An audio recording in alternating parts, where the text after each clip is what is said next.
नौ तपा, जिसके नाम से आप परिचित हैं, अर्थात 9 दिन तपने वाले। ये कैसे होता है, इसका क्या प्रभाव होता है, आध्यात्मिक लाभ क्या है और वैज्ञानिक लाभ क्या है, खेती खलिहान किसानों के लिए कैसे लाभदायक होता है, हर प्राणी के लिए कैसे लाभदायक होता है, आइए इसकी विस्तार से चर्चा करते हैं। पहले ज्योतिषीय मत से जानते हैं। देखिए, जब सूर्य रोहिणी नक्षत्र पे प्रवेश करते हैं तो शुरुआत के 9 दिन 9 तपा कहलाते हैं। वैसे आपको हम जानकारी के लिए बता दें, सूर्य हर साल 27 नक्षत्रों में अलग अलग समय में अलग अलग नक्षत्र में प्रवेश करते हैं। तो इस साल 25 मई 2026 को सूर्य दोपहर के 3:37 पे करीब और रोहिणी नक्षत्र में प्रवेश करेंगे और 8 जून 2026 तक दोपहर 1:30 तक ये रोहिणी नक्षत्र में रहेंगे। तो टोटल तो ये 14 दिन होते हैं, लेकिन 14 दिन में जो शुरुआत के 9 दिन होते हैं इनको 9 तपा बोलते हैं। यानी रोहिणी नक्षत्र के आप ये मान लें जो 4 चरण हैं, उन 4 चरणों में जो शुरू के 3 चरण हैं अर्थात यही 9 तपा कहलाते हैं। और इन्हीं 9 दिनों में सूर्य की तपन सबसे ज़्यादा और सबसे भीषण होती है। ये प्रकृति के लिए भी लाभदायक है और ये आध्यात्मिक उन्नति का संकेत है ही है। देखिए, इन 9 दिनों में जैसे धरती जितनी तपती है उतना ही खेती खलिहान और किसानों के लिए लाभदायक होता है। अगर एक दृष्टि से कहें तो ये जो 9 तपा है ये खेती का अमृत है। यानी 9 तपा का मतलब खेती का मूल आधार है, क्योंकि इसी 9 दिनों में जो खेती को नुकसान देने वाले जितने भी कीटाणु जीव होते हैं जो खेती को नुकसान पहुंचाते हैं वो सारे के सारे इस समय नष्ट होते हैं। दूसरा, इन्हीं 9 दिनों के दौरान जो खेती को नुकसान पहुंचाने वाले जीव हैं उनकी प्रजनन शक्ति इसी दौरान ज़्यादा होती है। तो सूरज की किरणों से और उनकी जो प्रजनन क्रिया है वो कमज़ोर हो जाती है, यानी वो पैदा नहीं हो पाते हैं। अगर इन 9 दिनों में, वीडियो में हम आगे आपको बताएंगे, अगर बारिश हो जाती है तो उसका क्या कुप्रभाव होता है और कौन सा जीव जंतु जो खेती के लिए नुकसानदायक होते हैं या व्यक्ति हर इंसान के लिए नुकसानदायक होते हैं वो कैसे पैदा होते हैं, ये वीडियो में आगे बताएंगे। यानी हम आपको बता रहे थे कि 9 तपा खेती का अमृत है ही है और इन्हीं 9 दिनों में जब धरती तपती है तभी लहराती है खेती, क्योंकि इन 9 दिनों की भीषण गर्मी में ही वो राज छिपा होता है जो खुशहाल मानसून और भरपूर पैदावार का राज इसी 9 दिनों में छिपा है। प्रकृति के इस कठोर तप को हमें सबको स्वीकार करना चाहिए, क्योंकि यही आने वाले मौसम का और समृद्धि का आधार बनेगा। ये शुभ 9 तपा, इसलिए इनको शुभ ही मानना चाहिए। हाँ, इसमें ये ज्योतिष का मत रहता है, इसमें शादी विवाह आदि ये शुभ कार्य नहीं होते। और इस बार 9 तपा तो अधिक ज्येष्ठ मास में है तो इसमें तो वैसे ही शुभ कार्य वर्जित हैं, लेकिन ये खेती किसान के लिए यही 9 तपा अमृत के समान होता है। विज्ञान और अध्यात्म का ये संगम 9 दिन होते हैं। इसमें सूर्य की ऊर्जा से तन मन को जगाने का समय होता है। इस समय सूर्योदय से पहले उठना चाहिए। सुबह सूर्योदय से पहले अपनी दैनिक क्रिया करके स्नान आदि से निवृत्त होकर के और सूर्य का कोई भी एक मंत्र वो आपको जाप जरूर करना चाहिए, क्योंकि सूर्य को राजा कहा है और सूर्य एक तरह से आध्यात्म उन्नति का कारक है। व्यक्ति का व्यक्तित्व निखारने में सूर्य का अहम रोल होता है और 9 तपा संयम और तप का समय है। तो इस दौरान प्रकृति भी तपती है और व्यक्ति को अपने आप भी तपना चाहिए, अर्थात तपश्चर्या से जीवन जीना चाहिए। कम से कम और सही सुपाच्य भोजन आदि करना चाहिए। पानी का प्रयोग ज़्यादा करना चाहिए। क्यों पानी का प्रयोग करना चाहिए? देखिए, आपको हम बता दें कि सूर्य रोहिणी नक्षत्र में प्रवेश करता है और रोहिणी नक्षत्र का स्वामी ग्रह चंद्रमा है, यानी सूर्य चंद्रमा के नक्षत्र में होता है। तो एक तरह से ये जल विहीन ये सूर्य कर देता है। यानी इसको अगर एक शब्द में मैं बोलूं तो निर्जलीकरण, इसी को निर्जलीकरण कहते हैं।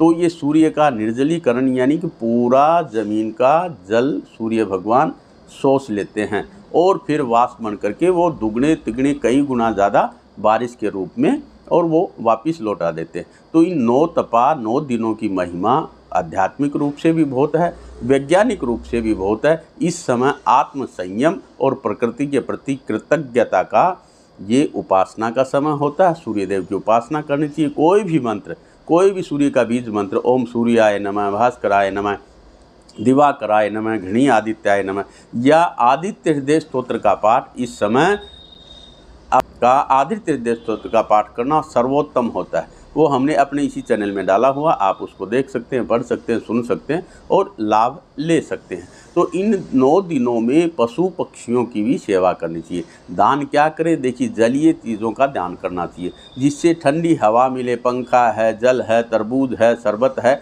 इस तरीके की चीज़ों का दान जरूर करना चाहिए। और 9 तपा का घड़े का बहुत संबंध है, यानी इन 9 दिनों में घड़ा या तो कहीं पहले प्याऊ आदि लगाते थे, या जल का भरा हुआ घड़ा दान पुण्य करना चाहिए, उससे भी बहुत लाभ होता है। और ये प्रकृति का धैर्य और श्रद्धा का चक्र होता है।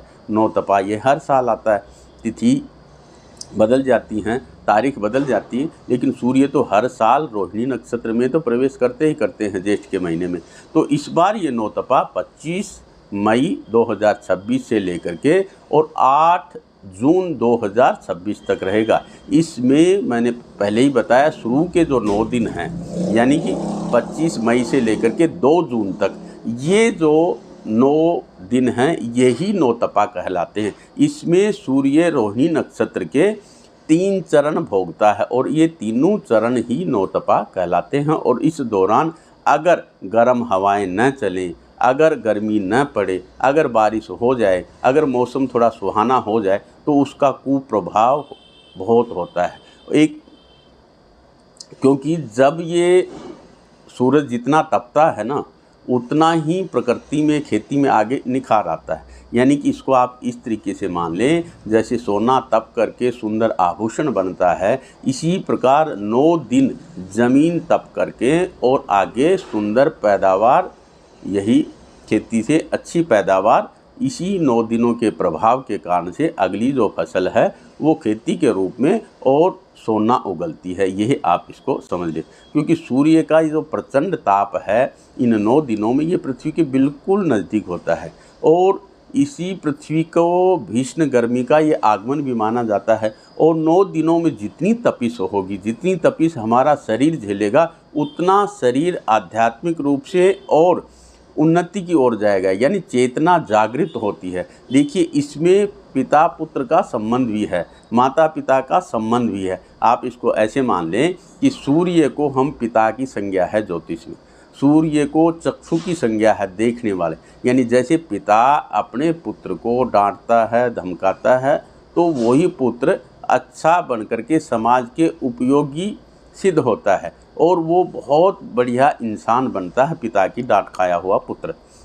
उसी प्रकार सूर्य जगत का पिता है और सूर्य इस समय जितनी तपन डालता है, जितना तपाता है, वो प्रकृति के लिए और आगे हर व्यक्ति के लिए, जीवन की उन्नति के लिए बहुत अच्छा संकेत देता है। अगर इसी दौरान सूर्य की उपासना की जाए, आध्यात्मिक उपासना की जाए, तो चाहे धन की समस्या हो, चाहे आपके मन की समस्या हो, चाहे आपके करियर की समस्या हो, उसमें उन्नति मिलती ही मिलती है। क्योंकि सूर्य को ज्योतिष में राजा भी कहा है और राज काज के कार्यों के लिए भी इस समय किया गया तप आगे के लिए बहुत लाभदायक होता है।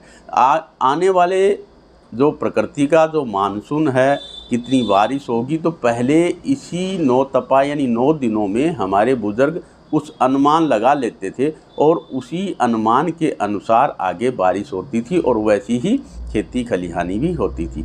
सूर्य का ये जो रोहिणी का वास है, ये 25 मई से जो शुरू हो रहा है, ये जो समय होता है, ये संयम और संयमित रहने का समय होता है। जितना संयमित रहा जाएगा, जितना सूर्योदय से पहले सुबह उठ करके अपनी दैनिक क्रिया करके और आध्यात्मिक उन्नति के लिए सूर्य की उपासना की जाएगी, तो शरीर उतना सुदृढ़ बनेगा, शरीर में तप विद्यमान रहेगा। उस तप के कारण से पूरे साल भर आप कि शरीर के जैसे जीवाणु कीटाणु सब नष्ट होकर के जो रोग प्रतिरोधक क्षमता को बढ़ाते हैं, यानी रोग देने वाले जो कीटाणु हैं वो नष्ट होते हैं और रोगों को समन करने वाले कीटाणु इस समय नष्ट होते हैं। और अमृत रूपी जो तत्व है यानी रोग प्रतिरोधक क्षमता है वो इसी 9 तपा यानी 9 दिनों, इन 9 दिनों में तपश्चर्या के साथ संयमित जीवन जीना चाहिए। पहले एक मारवाड़ी कहावत है कि इस 9 तपा यानी 9 दिनों के अंदर अगर बारिश होती है तो उसका कुप्रभाव क्या होता है, ये भी आइए अंत में जान लेते हैं। देखिए, पहले एक कहावत है मारवाड़ी, वो आप जान ले। कहावत ये है कि दोय मूसा दोय कातरा दोय टिड्डी दोय ताप, दोयरा बदी जल हरे दोय बिसर दोय बाव। इसका मतलब ये है कि अगर जैसे टोटल तो रोहिणी नक्षत्र में जो सूर्य का वास है वो 25 मई से लेकर के और 8 जून तक है, तो टोटल तो ये 13-14 दिन हो गए। लेकिन शुरू के 9 तपा 9 दिनों में भी अगर इसका हम अर्थ लगाएं तो शुरू के जो 2 दिन हैं अगर उनमें बारिश होती है तो समझ लो चूहे बहुत बढ़ेंगे। अगर अगले 2 दिन में बारिश होती है तो जो कातरा यानी एक तरह से फसल को नुकसान देने वाला एक कीट होता है, जो इस समय की गर्मी की जो फसल है, बाजरा है, मूंग है, इन सब को नुकसान देने वाला जो कातरा एक कीटाणु है वो बहुत ज़्यादा बढ़ जाएंगे। अगले 2 दिन अगर बारिश या ठंडी हवा चलती है और लू नहीं चलती है तो टिड्डी आने का खतरा बढ़ता है। टिड्डी के साथ में यहाँ कीड़ा मकोड़ा इस तरीक़ा का भी अनुमान होता है, ये ज़्यादा बढ़ते हैं। और अगले 2 दिन अगर लू न चले और मौसम ठंडा हो जाए तो ताप यानी कि हर व्यक्ति में बुखार की जो बीमारी है, बुखार अनेक तरह का बुखार बढ़ता है और बुखार की बीमारी से लोग ग्रसित होते हैं। अगले 2 दिन अगर बारिश हो जाती है, लू नहीं चलती हैं, तो आगे का जो मौसम है उसमें बारिश नहीं होती, यानी कि बारिश मानसून नहीं आता और बारिश सही ढंग से नहीं हो पाती, दुर्भिक्ष पड़ने का अनुमान रहता है। और आगे के जो 2 दिन हैं अगर उस दौरान बारिश हो जाए तो बिसर यानी बिच्छू सांप जो विषैले जीव हैं वो बढ़ने की संभावना रहती है। और अंतिम के 2 दिन अगर लू न चले, मौसम खुश्क हो जाए, बारिश हो जाए, तो ये समझो कि आने वाले जो समय में उसमें बवंडर तूफान इन सब चीज़ आने की संभावना रहती है। तो अगर इसको आप 9 दिन में कन्वर्ट करें, इसी श्लोक को अगर 9 दिन में कन्वर्ट करें, ये 2-2 दिन करके तो ये 14 दिन हो गए, 7 बार 7 चीज़ों का ये प्रकोप बताया। लेकिन इसको 9 दिन में कन्वर्ट करें तो आप 25, 26, 27, 27, 28, 28, 29, 29, 30 यानी इस तरीके से जोड़े से ये 9 दिन में कन्वर्ट कर लें। बाकी पूरा का पूरा जैसे मैंने आपको बताया, रोहिणी नक्षत्र में जो सूरज का जो वास रहेगा वो 25 मई से लेकर के और 8 जून तक रहेगा। 8 जून को सूर्य अगले नक्षत्र में जाएगा, मृगशिरा नक्षत्र में जाएगा। तो मृगशिरा नक्षत्र का अलग प्रभाव है। और इसी प्रकार फिर अगले 13-14 दिन के बाद यानी 22 जून को और आद्रा नक्षत्र में और सूर्य प्रवेश करेंगे। और ये जो आद्रा नक्षत्र का सूर्य है यही बारिश करवाता है और उसमें फिर मानसून आ ही जाता है, मौसम बदल ही जाता है। तो इस तरीके से 9 तपा का जो महत्व है ये आध्यात्मिक दृष्टि से भी, वैज्ञानिक दृष्टि से भी, खेती खलिहानी के लिए भी ये बहुत महत्वपूर्ण है। और इस 9 तपा में जीवन को उसी प्रकार तपश्चर्या से तपाना चाहिए। जितना जीवन तपता है वो व्यक्ति उतना निखरता है, यही इस 9 तपा का अर्थ है। हाँ, इसमें ज़रूरतमंदों को पानी और जल से संबंधित जो भी शरबत आदि ऐसा दान ज़रूर करना चाहिए। आशा है ये वीडियो आपको अच्छा लगेगा। नमस्कार, हैप्पी 9 तपा, धन्यवाद।